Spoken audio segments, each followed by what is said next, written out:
What happens when a man, one imprisoned for a horrific crime, is given a second chance at life?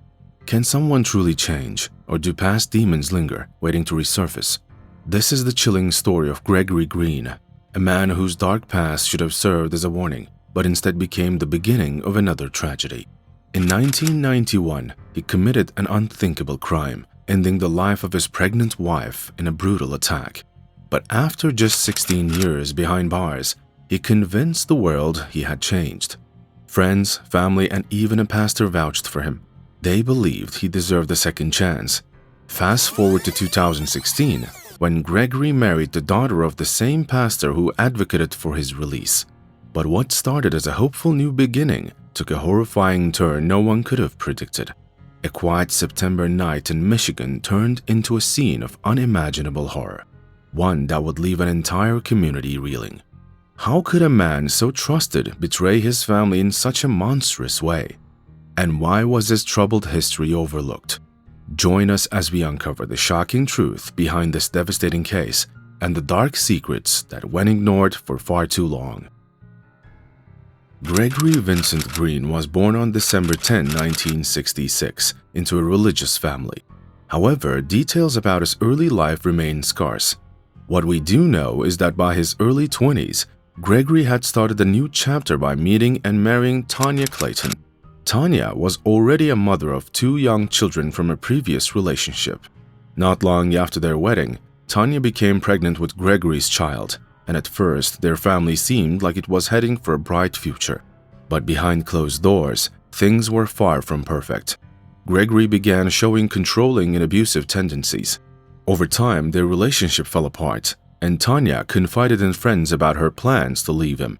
She likely hoped for a better life for herself and her children, but tragically she never got that chance.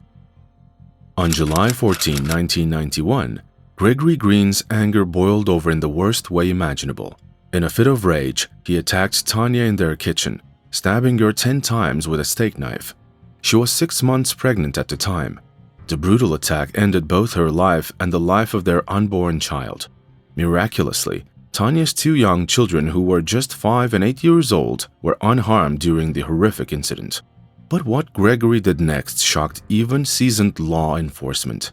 After the attack, he calmly picked up the phone and called 911. When officers arrived at his home, Gregory greeted them at the door and confessed right away. "I stabbed her," which he said in an eerily calm tone, then led them to the kitchen. He even opened the refrigerator to show them the knife he had used to commit the murder. Gregory's lack of emotion during this entire ordeal stood out. It painted a chilling picture of a man who showed no signs of remorse for the lives he had just destroyed. The following year, in 1992, Gregory Green faced trial for the murder of Tanya and their unborn child. Rather than pleading guilty, he chose to plead no contest to second-degree murder. The plea meant he didn't outright admit guilt, but also didn't dispute the charges. The court sentenced him to 15 to 25 years in prison for his horrific crime. Despite the brutal nature of his actions, Gregory didn't seem to grasp the gravity of what he had done. Reports from his time in prison suggest he showed little to no remorse. In fact, he placed blame on Tanya for his actions, refusing to take full responsibility for his crime. However, when it came to his behavior in prison, Gregory was seen as a model inmate. He managed to avoid major conflicts and kept his record mostly clean. The only reported incident involved a minor disagreement with another prisoner over a TV set. Gregory stayed under the radar, keeping to himself and focusing on his newfound religious beliefs. To those on the outside, it appeared as though he had turned his life around. Gregory's seemingly good behavior in prison led to many of his family and friends rallying for his release. As the 15-year mark of his sentence approached, they began writing letters to the parole board, insisting that Gregory had changed. His parents were among those advocating for him. In a letter to the parole board, they expressed their belief that Gregory was deeply sorry for his actions and had grown as a person during his time in prison. Still, parole wasn't easy to come by. Gregory was denied 4 times, with decisions in 2004 and 2006 going against him. The nature of his crime weighed heavily on the parole board's decision-making, and understandably so. But his consistent behavior combined with pressure from his supporters, eventually tipped the scales in his favor. Gregory Green might have remained behind bars if not for the determined effort of a local pastor named Fred Harris. Harris, a civil rights activist and leader of Detroit's Church of the Risen Christ Ministries International, was one of Green's strongest supporters. Harris knew Gregory before his crime and believed in his ability to change. In a 2005 letter to the Parole Board, Harris wrote, "Gregory and I were friends before his mishap and he was incarcerated. He was a member of our church. I feel he has paid for his unfortunate lack of self-control and the damage he has caused as much as possible and is sorry." Harris wasn't alone in his efforts. Gregory's family, friends, and even corrections officers rallied to support his parole. His parents sent a letter in 2006 stating, "We believe Gregory is very sorry for what he did and has gained insight into his behaviors. He has worked hard in prison and continues to make a positive adjustment." Pastor Harris, however, was perhaps the loudest voice. He assured the parole board that Gregory would have the full support of his church. He argued that Green had matured, developed better processing skills, and was ready to rejoin society. These pleas were instrumental in Gregory Green finally earning parole in 2006 after serving 16 years of his sentence. By this point, he had also earned time-reducing credits for maintaining good behavior, meaning he likely would have been released by 2012 even if parole had been denied again. Gregory Green's release marked the end of one chapter, but little did anyone know it would set the stage for an even darker tragedy in the years to come. Once released, Gregory reconnected with Fred Harris's daughter, Faith. They had known each other before his incarceration, and she admitted to having had a crush on him years earlier. Faith didn't fully know the details of Gregory's crime, but their connection grew. By 2010, they were married, bringing what seemed like a hopeful new chapter for Green. Faith Harris, now Faith Green, entered her marriage to Gregory with optimism. She had 2 children from a previous relationship, Chadney and Cara, and was hopeful about blending their family. Gregory also appeared to be moving forward. He secured steady jobs, first at the Department of Water and Sewage and later at Detroit Metro Airport. The family settled into a home in Dearborn Heights, a quiet suburb of Detroit. Faith and Gregory went on to have 2 daughters together, Coy and Kaylee. On the surface, lives seemed to be falling into place, but behind the scenes, cracks were forming. By 2013, the marriage had become volatile. Gregory began showing alarming behaviors reminiscent of his first marriage. Faith described him as belligerent, saying he would kick furniture, including a couch where one of their babies was sleeping. During arguments, Gregory would make chilling threats. Once he warned Faith, "Things are going to get ugly," if she didn't leave the house, and so Faith tried to protect herself and her children. She filed for a personal protection order against Gregory in 2013, detailing his threatening behavior. Despite her alarming claims, a judge ruled that her allegations weren't sufficient to grant the order. Faith's attempt to divorce Gregory later that year also didn't result in separation. For results unknown, the couple remained together. But the tension in their home didn't subside. Gregory's abusive behavior continued, but Faith stayed. In August 2016, after years of escalating problems, Faith filed for divorce again. This time, she seemed determined to break free from the marriage. Tragically, just a month later, everything took a terrifying turn. On September 21, 2016, Gregory Green turned his family's life into a nightmare. Faith Green, his wife, was in the process of leaving him, but she never expected what was about to happen. Shortly after midnight, Gregory pulled out a gun and bound Faith and her 19-year-old son, Chadney, with zip ties and duct tape. Moments later, 17-year-old Cara entered the room, and Gregory forced the entire family into the basement. And that is the place where Gregory unleashed his rage.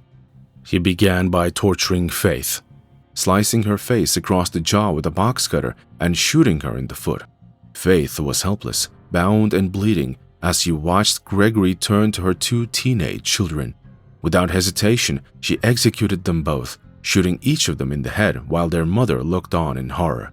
Faith was left alone in the basement, grieving and in pain, while Gregory carried out the rest of his horrific plan upstairs. As if the violence in the basement wasn't enough, Gregory then focused on his two youngest daughters, 5-year-old Coy and 4-year-old Kaylee. He placed the little girls in the family car parked in the garage. Using plastic tubing he had bought a week earlier, he taped the tubing to the car's exhaust pipe and ran the other end into the vehicle. He then started the engine, allowing carbon monoxide fumes to fill the car. The toxic gas took the lives of the two children as they slept. After they were dead, Gregory carried their lifeless bodies back into the house. He gently placed them in their beds, as if they were simply sleeping. In a haunting repeat of his actions decades earlier, Gregory picked up the phone and called 911 to confess. When officers arrived at the scene around 1:15 a.m., Gregory was already standing in the driveway, calmly waiting for them. Inside the house, they discovered the full extent of the horror. A basement stained with blood, 2 teenagers dead from gunshot wounds, and 2 young girls lying lifeless in their beds. Neighbors were left in shock. One neighbor recalled seeing Chadney outside just the day before cutting the grass. Another remembered the family celebrating Kaylee's 4th birthday not long before the tragedy. The mayor of Dearborn Heights, Dan Paletko, described the murders as devastating for the community, adding that such a tragedy was unlike anything he had seen in his 40 years of public service. 5 months after the murders in February 2017, Gregory Green pleaded guilty to all charges. These included the murders of his children and stepchildren, as well as the torture and assault of his wife, Faith. By pleading guilty, Gregory avoided a lengthy trial, and additional charges against him were dropped. His defense attorney, Charles Longstreet II, said that Gregory wanted to get it over with. On a Wednesday in February 2017, Faith Green stood before the court, a broken mother speaking about the unimaginable loss she had endured.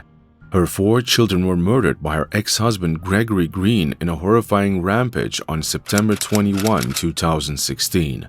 Faith spoke openly about the pain and trauma she now lived with every day.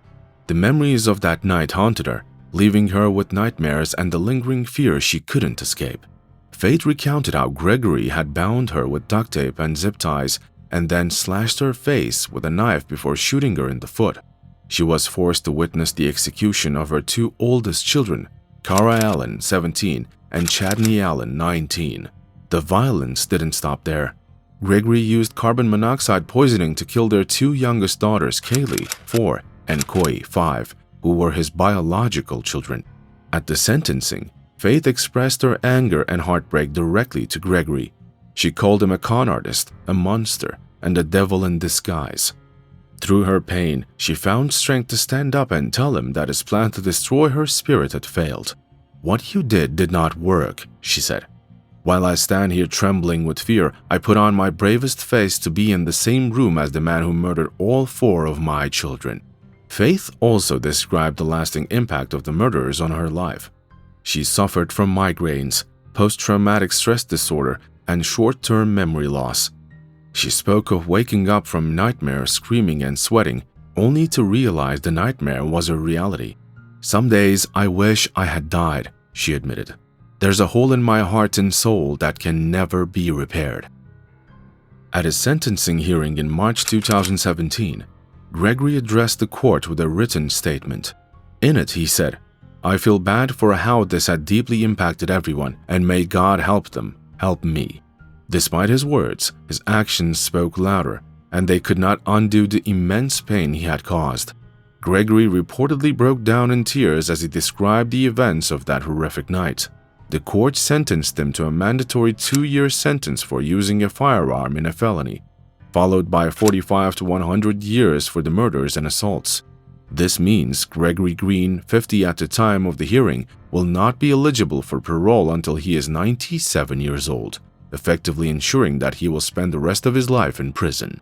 Gregory pleaded guilty to 2nd-degree murder, torture, and assault with intent to cause great bodily harm. Several other charges, including unlawful imprisonment and felonious assault, were dropped as part of his plea agreement. In court, Gregory read a statement where he expressed regret for his actions. "I'm sorry this happened. God knows the heart. He knows how regretful, how sorry I am," he said, reportedly crying as he described the murders. Gregory also said he prayed for his children and those affected by his crimes, but his words offered little comfort to those who had lost so much. Judge Dana Hathaway, who presided over the case, called it the worst she had ever seen. "Fathers are supposed to protect their children. Husbands are supposed to protect their wives," Hathaway said. "Your actions are inconceivable." While she acknowledged the plea agreement which ensued Gregory would spend decades in prison, Hathaway made it clear that his actions deserved severe punishment. Assistant Wayne County Prosecutor Tricia Gerard revealed in court that Gregory had planned the killings in advance. A week before the murders, he bought the piping used to poison his two youngest daughters from a local Home Depot. This calculated preparation highlighted the premeditated nature of his crimes, making them even more chilling. In the aftermath of the murders, Faith Green faced the daunting task of rebuilding her life. In 2022, 6 years after the tragedy, she published a book titled "The Monster That Killed His Family Twice: The Faith Green Story." In it, she shared her experiences and the impact of losing her children. Writing became a way for her to process her grief and honor her children's memory. Faith also became an advocate for survivors of domestic abuse.